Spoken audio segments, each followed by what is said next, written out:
So a therapist brought this issue up to me, and it was an important enough point that I wanted to share it here because it's something we have all done. Listen carefully. Things, imagine you saying any of these things like, hey, hun, like mornings could run so much more smoothly if we moved the cars so the one with the car seat was parked in the garage. Or, oh my gosh, I really love that color. Didn't it look so nice in that restaurant that you love? Or you see an ad or a show on TV while you guys are sitting around watching TV and say, wow, that whole thing is so interesting. That could be helpful, right? Or, oh my gosh, I love that sweater. I have been looking for one like that for a while. I think they have it at that store. Or, don't you think like maybe a potluck could be a way to save some money, right? Or even, I know, all these new boxes of stuff that came in are a nuisance, but the handyman took all the boxes out today. It just took him a quick second. Doesn't it look so much better up here? What do all those things have in common? It's the hint. You aren't coming out straight and saying, let's put the car that has the car seats in it for the kids in the garage, or I would prefer the car with the car seats is parked inside so we can get going faster in the morning. Or you aren't saying straight out, I want to paint the dining room red. You aren't saying, we need to buy this new appliance because the old one is not working well anymore. Or I want that sweater. Or it would be so much easier to have a potluck for the family dinner because I am tired. Or I need help with the boxes and I can't lift all these myself. I can't do it myself. You hint, right? It's roundabout. It's almost nudging the other person to embrace something as a good idea or showing an example of it as a good idea, but you are not asking outright because that doesn't work. And you hinting fully makes sense. It can sometimes be the only path to possibly get a need or a want or a preference heard. But there is a dark side to the hint. Many a hinter in a narcissistic relationship gets called out as passive-aggressive or as a triangulator or using non-direct communication or even being called manipulative. Raise your hand if that's happened to you in couples therapy. The tragedy of this is that people will turn to the hint as a way to communicate a basic need that requires some level of collaboration. And the hint is that attempt.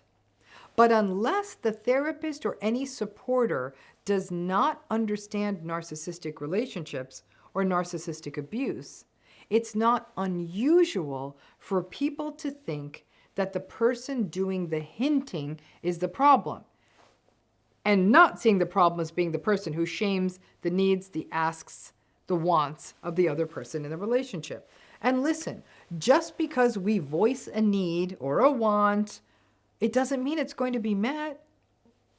Adults get that. But the ability to safely voice a need, met or not, is crucial to a healthy relationship. It's just not going to be happening or permissible in a narcissistic relationship. The other issue with having to hint to communicate needs is that this hinting behavior of yours can start to generalize in places outside of the relationship. And the healthy supports and friends in your life can get burned out on it, especially if they are people who would have met or listened to your needs if you had communicated them directly. And they may view you as a hinter as being passive or even as manipulative. And this can be devastating if you are a hinter, but it's like survival hinting. It's not that you're not at all manipulative, but it's you're more desperate to get a new air fryer that won't burn down the house, or not want to have to walk your children halfway down the block on a rainy morning because the narcissistic person needs their precious car in the garage and they may not even be leaving the house that day. The hinting can also turn into sort of a hint and fluff maneuver. You not only do not communicate the need or the want directly, but may also lean into the hinted thing as being good for the narcissistic person, something that they would like, or that would make them look good, or make their lives easier. I mean, it makes sense on several levels because sadly, sometimes when a narcissistic person knows you want or need something, they will go out of their way to ensure that you do not get it just to mess with you. And anyone who has ever divorced a narcissistic partner who messed with child custody, you get this. But the trick with fluffing a narcissistic person is subtlety, because no one can spot a scammer better than a scammer. And since they are so manipulative, since narcissistic people are so manipulative, if your fluffing is too heavy-handed, they are going to be onto you. And throw in there that the fluff can look to other people that the combination of you hinting and fluffing makes you the manipulative one. You also have to be aware that the triangulated hint, for example, oh, look, you know, the handyman, he just moved the boxes. It took a quick second. Doesn't it look nice? That will almost always be perceived as a dig by the narcissistic person who likely feels shamed and compared unfavorably to someone else, even if it was the narcissistic person who kept raging about the mess of the boxes, but also wouldn't help you, and then gets angry about the handyman comparison. You may wonder, what the hell am I supposed to do? Keep paying the handyman, I guess.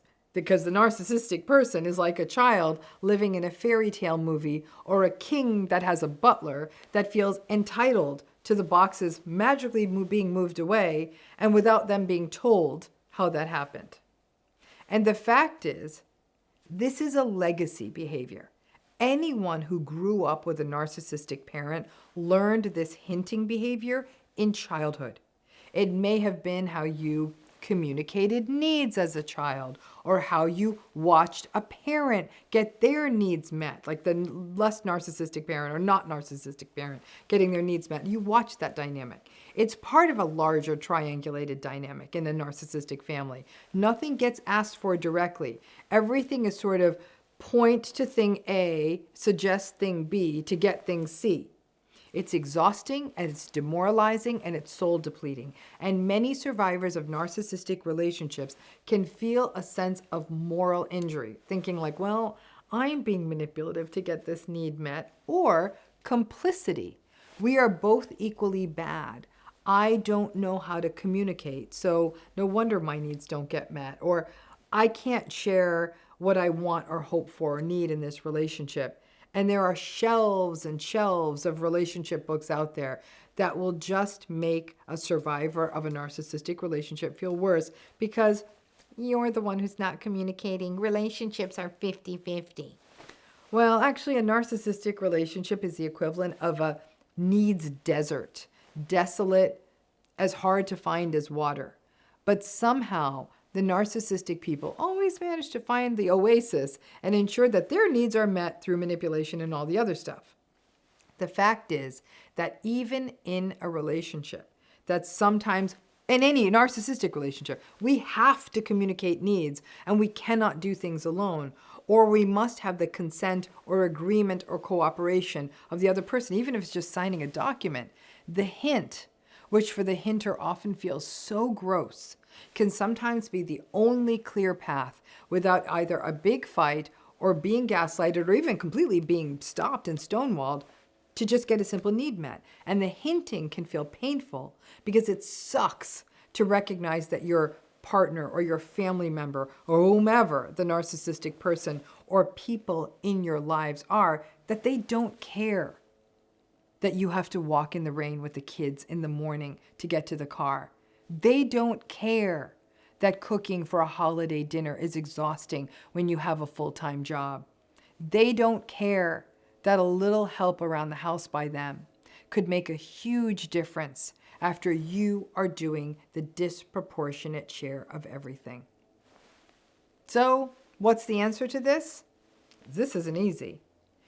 For survivors who cannot get out of these relationships, I will often tell them, if you can't get out of this relationship or don't feel you can right now, I can promise you that there is no clear path to asking for what you need or want here. There's no way to communicate this. In some cases, you have to get their buy-in. Like I said, a signature on a legal form or something around finances. And then you can lean back into true north to take the fight when it feels important. In some cases, you keep exhausting yourself and doing more than your share because it is easier than the fight, but you don't do the hinting because there's no point. You pay attention to this dynamic and let it drive your radical acceptance and realistic expectations of what this relationship is really about. And you catch yourself before you do this with other people where you actually could communicate your needs clearly or your wants directly without anything bad happening. But you forget that and you fall back into the hinting, or you're out of practice, or you've had to spend a lifetime hearing about how greedy and selfish and needy you are for asking for what you want. If you are planning on leaving the narcissistic relationship, also pay attention to this dynamic so you can be mindful of it when you are out of the relationship and no longer always seek out the locked back door to getting your needs communicated. This hinting dynamic can be so hardwired and implicit and unconscious that we don't recognize that we do it, but it is important that we do. Not because it's meant to shame yourself or being bad for hinting, but rather this hinting thing can leave us feeling like we are failed communicators, when in fact you aren't. There is just no path forward to asking for or communicating about needs or wants in a narcissistic relationship. Hint or not. Thanks again.